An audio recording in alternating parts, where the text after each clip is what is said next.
Sudah juga. Oh iya, coba lihat TikToknya. Laskar Kayangan. Oke, pengikut ya. Terus IG-nya? IG-nya? PM ngejreng. Agak lemot tuh HP-mu wis kudu ndak banting Mas. Mas. Ini lebar iki jadi unfollow. Ya. Coba yang lain coba lihat. Kita tunjukkan sini ya. Mungkin oh, ya, sudah sedikit ya. Oke, sudah posting. Oh siap. Oke, nanti yang post IG nanti tak kasih hadiah spesial. Mas. Oke, oh sudah. Wait, senengannya sapa Den? Willy. Oh ya siap, terima kasih. Untuk malam hari ini mau terima kasih untuk semuanya ya. Pokoknya semuanya sudah full. Kita turun lagi dan nanti kita kembali lagi ya. Oke, terima kasih. Ini juga spesial nih dari teman-teman yang sudah hadir. Ya Allah. Sampean menung di ada tamu atau ya Allah, iki ya sedulurku lanang ya. Terima kasih. Seperti janji saya semalam ya, sekarang di sini kita hadirkan untuk Mas Akbar Handoko. Coba dikasih mic-nya dulu Mas Akbar dong. Wah, Mas Akbar Handoko kemarin ngobrol-ngobrol sama saya. Saya tanya Mas besok ke Laskar Kayangan sama Mas Arya Gale enggak? Saya bilang gitu. Ternyata coba kita dengar penjelasannya dari Mas Akbar dulu. Oke. Mas. Bisa pakai mic Mas Akbar. Ya. Inilah artisnya Temanggung ya. Mas Pucek. Vokal 1 Mas Pucek. Ini dia artisnya Temanggung. Ya. Mas Akbar, selamat malam, selamat datang Mas Akbar. Sugeng dalu roko Mas. Alhamdulillah sehat Mas Akbar. Alhamdulillah pangestunipun sehat. Wah aku seneng ngene iki. Mas Akbar ini najan to sik misuwur ngono kuwi. Karo aku iki basa terus aku ya ora apik. Mboten ngonten kok. Itu. Mas Akbar. Dalam nggih. Kemarin kita sempat ngobrol-ngobrol, saya tanyakan sama Mas Arya Galing untuk ke Kayangan gitu kan. Gimana Mas Akbar? Nggih. Ari kula semanten niku jane pun bel-belan kalih Mas Galen niku. Nggih. Mas niki badha pentas ting nganu napa? Ting kemloko keranggan kira-kira iso mboten. Nggih. Nggih. Kertos piyambak nek Mas Galen niku jadwale sak sibuk nggih Mas nggih. Sibuk sangat. Kalau semanten ting wis ngono pancen gabut Mas Galen niku. Gabut. Pancen megake. Nggih. Tombo gabut dolan Temanggung terus ngikut jaranan leres ya luar biasa. Pokoknya terima kasih untuk Mas Akbar yang selalu support jaranan Temanggung. Jaranan Temanggung bisa maju juga ini perjuangannya Mas Akbar. Terima kasih. Ini mergo konco-konco mau. Iya, karena memang kalau konco-konco semuanya pendukung. Nah, Mas Akbar yang punya link-linknya luar biasa. Pokoknya sukses untuk Mas Akbar dengan karyanya sukses, matur sembah nuwun. Tentunya dari konco-konco semuanya, terima kasih kehadirannya malam hari ini. Ya. Oke. Ini Mas Akbar, mohon maaf saya lagi nggak kompak ini kostumnya. Jadi ini nuansanya Jawa, saya nuansanya milenial. Jadi memang mohon maaf saya tuh anak milenial. Tapi tidak apa-apa ya, memang Jakarta harus seperti itu, warna-warni ya. Betul sekali. Mungkin semuanya sudah ready, nanti kita tunggu saja penampilan yang sangat luar biasa ini.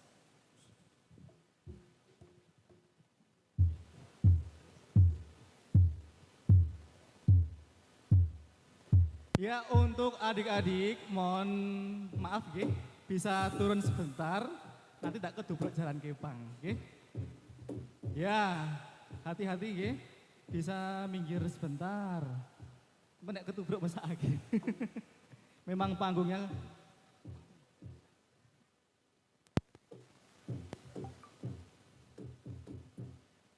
masih semangat ya, bisa dilarisi jajanan-jajanan di depan sana yang pastinya untuk Anda semuanya masih semangat di malam hari. Betul sekali ya.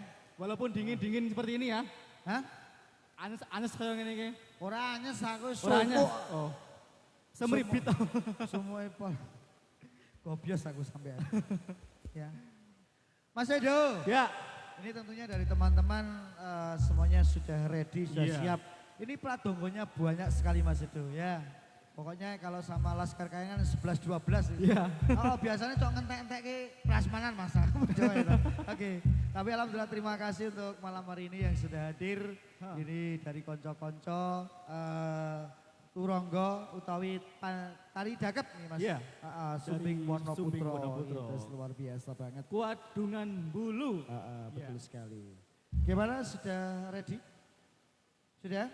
Yuk. Oke, terima kasih Mas Edo. Yuk. Persembahan untuk Jagadita 2 Festival Laskar Kayangan. Kita sambut penampilan dari Sumbing Wonoputro.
Bismillahirrahmanirrahim. Assalamualaikum warahmatullahi wabarakatuh. Hayu rahayu ingkang sama kinanggih. Nun inggih para pepundhen praji sepuh pini sepuh. Wonten ing dalu menika ingkang sanget kinabeten sarta ingkang kalebeten.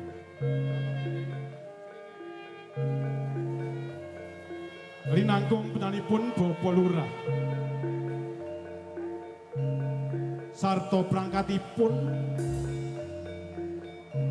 ingkang lenggah wonten dusun Dukuh Kemloko ingkang minangka dados pandam-panduming para kawedasih ingkang sumelenggah wonten dusun Dukuh Desa Kemloko ingkang sanget-sanget karo sukemi sarta ingkang kula mulyakaken. Linangkung panjenenganipun Bapak Panitia Penyelenggara hiburan dalu punika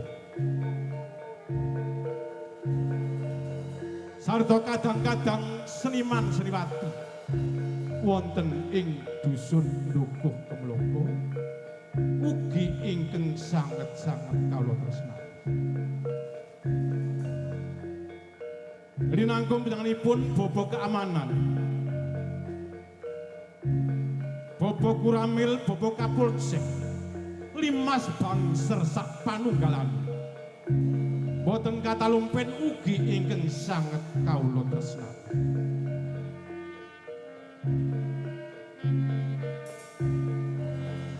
Rinangkum danganipun para kadang-kadang muda mudi wonten ing dusun Dukuh Kemloko ingkang dalu menika dados tawung krida ugi sanget kawula tresnani. Saderengipun saking kula sak rombongan murwakani gelaring kuda kipang sumbing wana putra ing sakmangki. Saking kula sak rombongan tansah ngucapaken sewu agunging panuwun dumateng Gusti ingkang Maha Wikan, Gusti ingkang Maha Lomo lan Maha Asih. Wondene sowan kula sak rombongan saking Kuadungan Wonotirta, Bulu Temanggung ngantos dumugi dusun Dukuh Kemloko saengga manggih karah Haryon lan pikantuk song-songing kawilujengan ingkang sampun kajiwa kasalira dhateng kula sak rombongan. Pramila saking kula ngucapaken alhamdulillah rabbil alamin. Dumateng para kadang pamirsa sutresna budaya. Wonten saking kula sak rombongan saking Kuadungan Wonotirta Bulu Temanggung ing dalu punika sowan wonten dusun Dukuh Kemloko saestu nderek hangregengaken endahing swasana kanthi hambabar kuda kipang sumbing wana putra. Namung mbok bilih ing sakmangki saking anak-anak kula putri anggenipun ngaturi pasugatan beksa kuda kipang kathah kekirangan sarta kekilapanipun ing sekawit manungsa gesang boten wal saking kalepatan sarta kaleresan. Pramila saderengipun kula minangka dados cucu ing atur tansah mawan-wantusih agunging pangapunten dumateng Bapak Panitia Penyelenggara. Mbok bilih sak rombongan kula anggenipun sowan kirang nuju Brana kirang Trabesila sarta Randhat. Pramila kula ing mriki minangka dados cucu ing ngatur tansah nyuwun agunging paksama dumateng Bapak Panitia Penyelenggara linangkung wargaken wonten ing dusun Dukuh Kemloko. Kados kirang prayoga kirang macaksana menawi kula matur kalantur ing sekawit wedal sampun hangancik dalu. Pramila saking kula sak rombongan sumadya badhe hambabar kuda kipang sumbing wana putra kanthi sesanti jaya-jaya wijayanti rahayu ingkang sama pinanggih. Pepet-pepete ngatur billahi taufiq wal hidayah. Wassalamualaikum warahmatullahi wabarakatuh. Nuwun matur nuwun.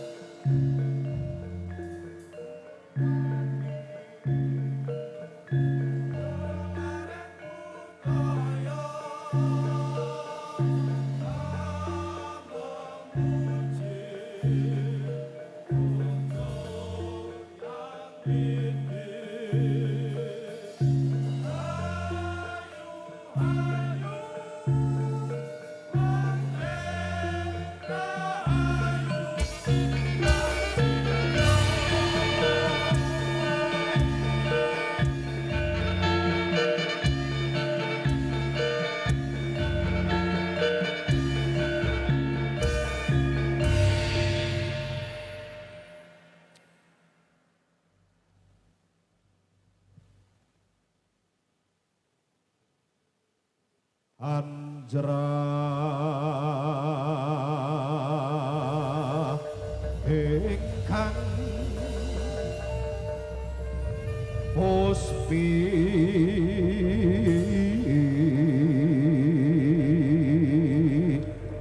Torong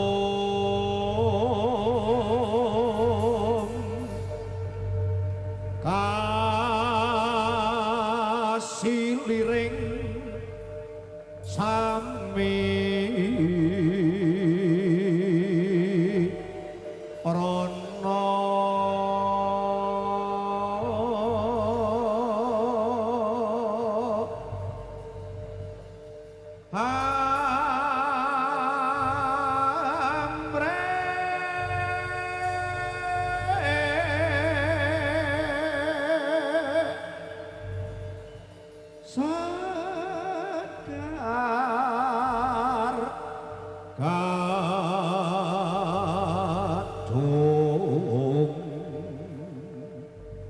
kongaskan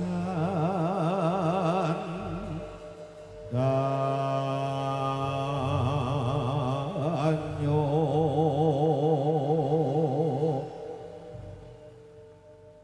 mawe raras retnaning driya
Mereka sambut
Yuang katsang prawara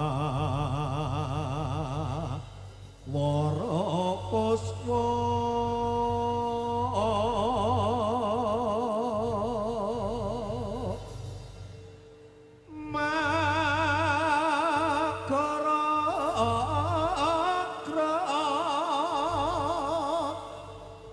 kumiwang gegetari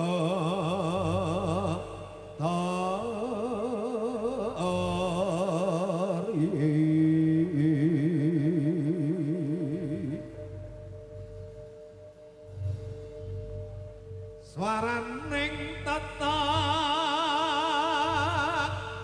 kumurah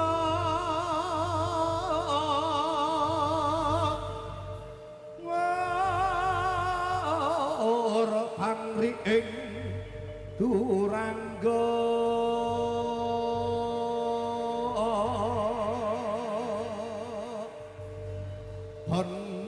pendekeri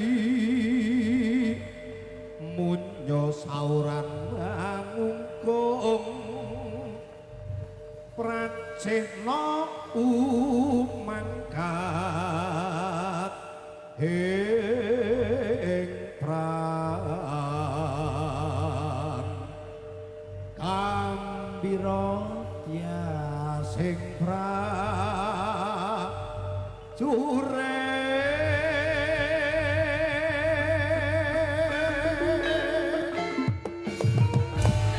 yo yo yo yo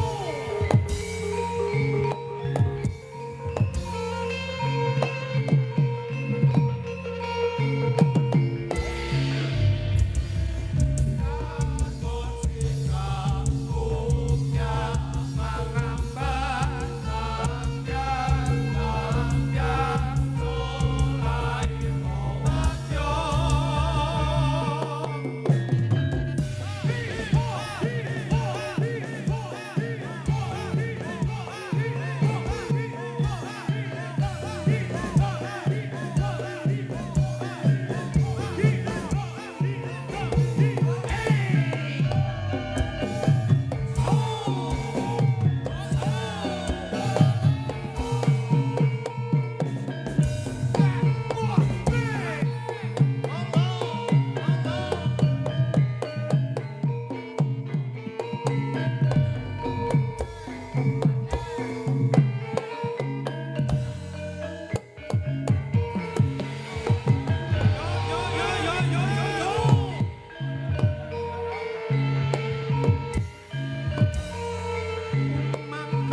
jiwaku dirungkepi bentenging Nuswantara. Ingsun bakal nuntut sapa wae pawongan kang bakal njungkeng kawibawane Nuswantara. Prajurit!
Nuninggi dumateng para kadang pamirsa Tresna Budaya linangkung Panitia Penyelenggara.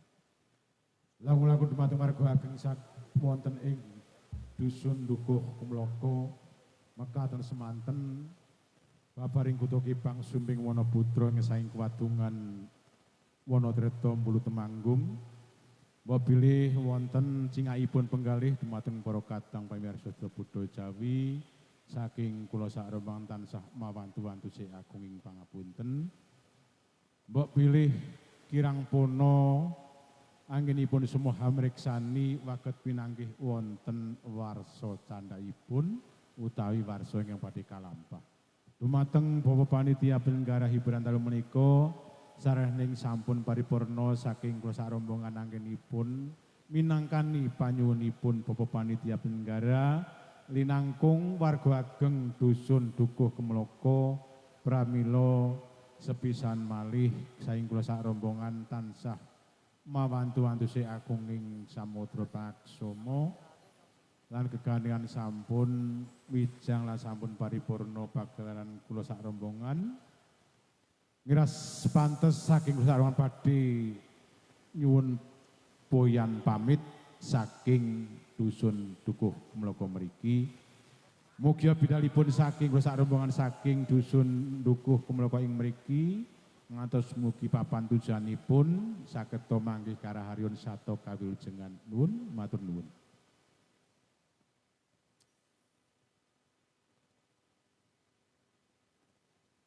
Matur sembah nuwun. Luar biasa tepuk tangan untuk Sumbing Wono Putra. Luar biasa. Ini Mas Edo, maju maneh, maju maneh. Ini pun dong ngantuk. Kamu kok nggak ngantuk toh? Kamu tuh nggak pernah tidur ya? Oh, pantes. Kayak mata ikan nggak pernah tidur. Oke. Makasih. Mas Edo. Oke, Mas Puce, Mas Edo vokalnya Mas Puce. Oke, Mas Edo, Yuk. kesannya gimana tadi lihat penampilan dari sedulure dhewe saka Wono Putra? Sangat memukau, luar biasa. Ya. Penari putri-putrinya keren-keren ya. Dan juga pradongo-pradongonya kompak banget. Bener banget. Alhamdulillah. Tentunya untuk malam hari ini Mas Edo masih banyak penonton setia dan